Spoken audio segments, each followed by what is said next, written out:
ભાવનગર શહેરના કુંભાવાડામાં આવેલ મોતી તળાવ વિસ્તારમાં ગઈકાલે મારામારી સર્જાઈ હતી, જેમાં 2 મહિલા સહિત 4 લોકોને ઈજા પહોંચી હતી। જે અંગે ઈજાગ્રસ્ત રજાકભાઈ ઉસ્માનભાઈ જુનેજા દ્વારા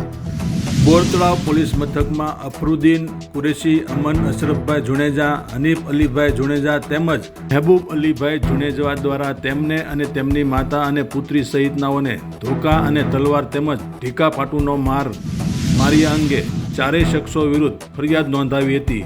જેને લઈને પોલીસ દ્વારા તમામ ચારેય આરોપીઓને ઝડપી લઈને બોરતળાવ પોલીસ સ્ટેશનમાં ગુનો નોંધી વધુ કાર્યવાહી હાથ ધરી હતી।